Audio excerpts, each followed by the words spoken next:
Why had I taken so much in cash? Because my mind had been elsewhere. Where elsewhere, pray? On Arlette and Henry, of course. Not to mention Henry and Arlette.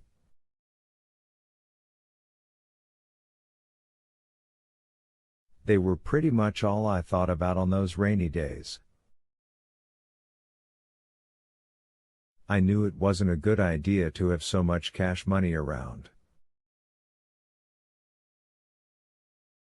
It would have to go back to the bank, where it could earn a little interest, although not nearly enough to equal the interest on the loan, while I was thinking about how best to put it to work.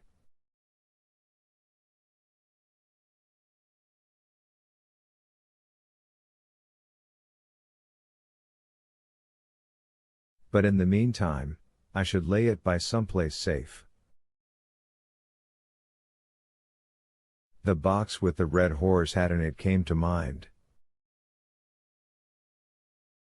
It was where she'd stashed her own money, and it had been safe there for God knew how long.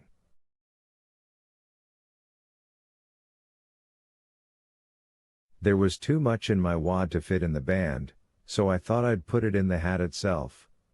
It would only be there until I found an excuse to go back to town.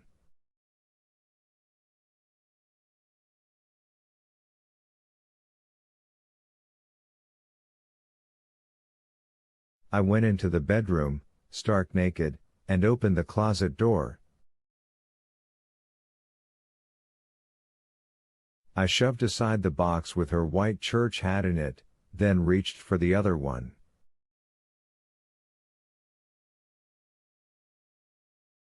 I'd pushed it all the way to the back of the shelf and had to stand on tiptoe to reach it.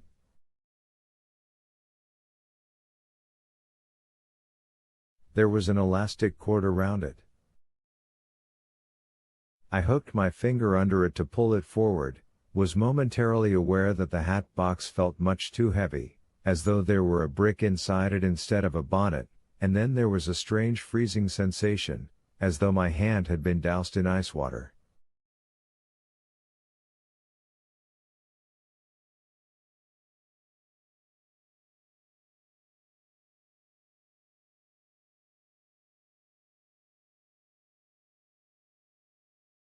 A moment later the freeze turned to fire.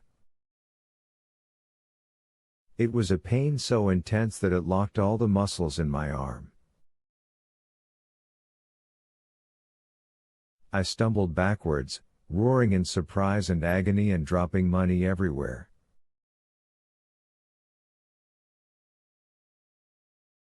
My finger was still hooked into the elastic, and the hat box came tumbling out.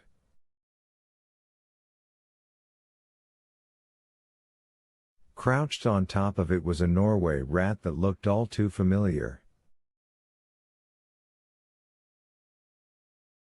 You might say to me, Wilf, one rat looks like another, and ordinarily you'd be right, but I knew this one.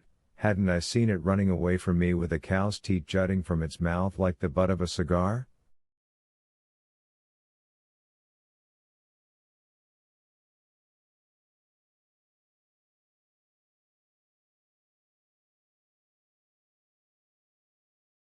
The hat box came free of my bleeding hand, and the rat tumbled to the floor.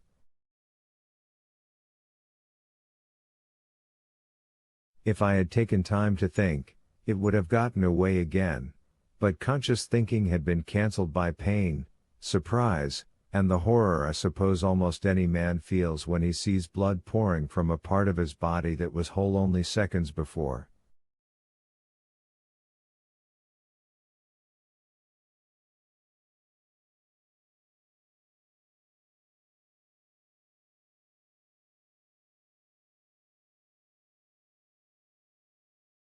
I didn't even remember that I was as naked as the day I was born, just brought my right foot down on the rat.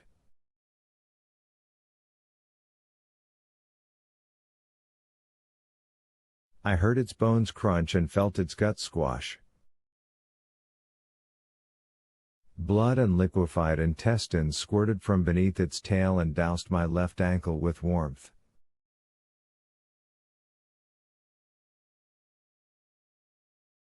It tried to twist around and bite me again. I could see its large front teeth gnashing, but it couldn't quite reach me.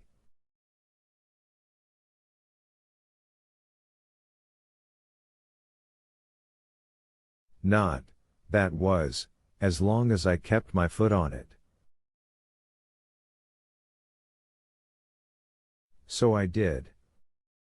I pushed harder, holding my wounded hand against my chest, feeling the warm blood mat the thick pelt that grew there.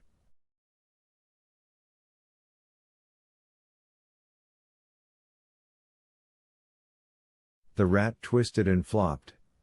Its tail first lashed my calf, then wrapped around it like a grass snake.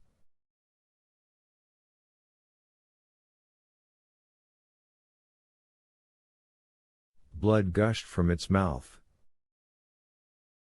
Its black eyes bulged like marbles. I stood there with my foot on the dying rat for a long time. It was smashed to pieces inside, its innards reduced to gruel, and still it thrashed and tried to bite.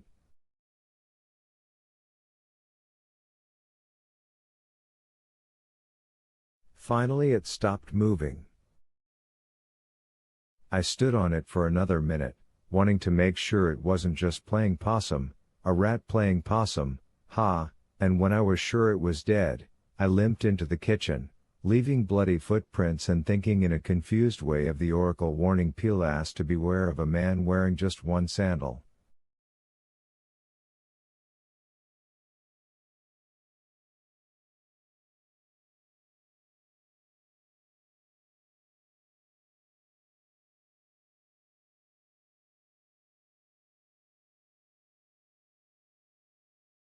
But I was no Jason.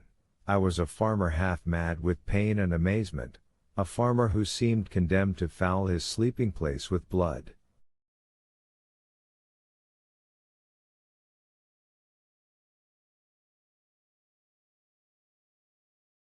As I held my hand under the pump and froze it with cold water, I could hear someone saying, "No more, no more, no more."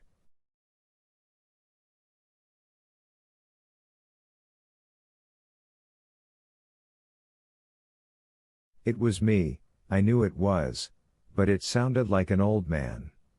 One who had been reduced to beggary.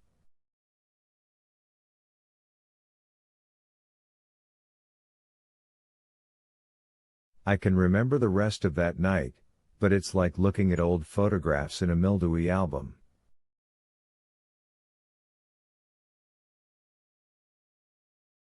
The rat had bitten all the way through the webbing between my left thumb and forefinger, a terrible bite, but in a way, lucky.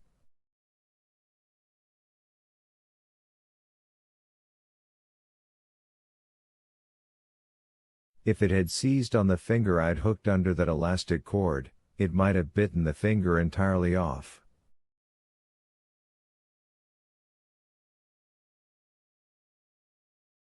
I realized that when I went back into the bedroom and picked up my adversary by the tail, using my right hand, the left was too stiff and painful to flex.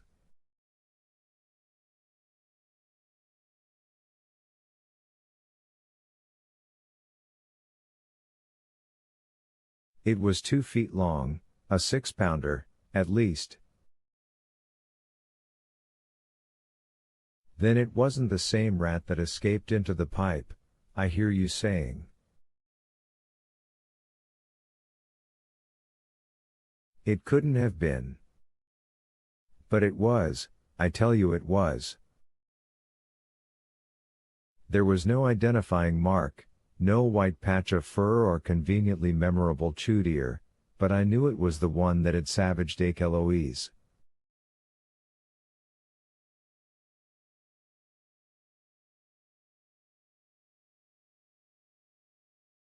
Just as I knew it hadn't been crouched up there by accident. I carried it into the kitchen by the tail and dumped it in the ash bucket, This I took out to our swill pit. I was naked in the pouring rain, but hardly aware of it. What I was mostly aware of was my left hand, throbbing with a pain so intense it threatened to obliterate all thought.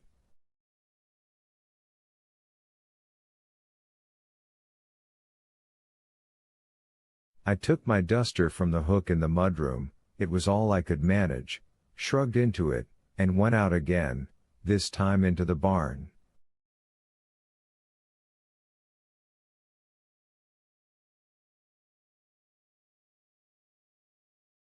I smeared my wounded hand with Raleigh salve. It had kept Eloise's udder from infecting, and might do the same for my hand.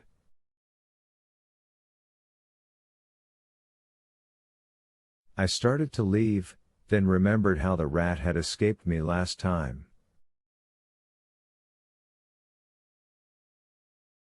The pipe,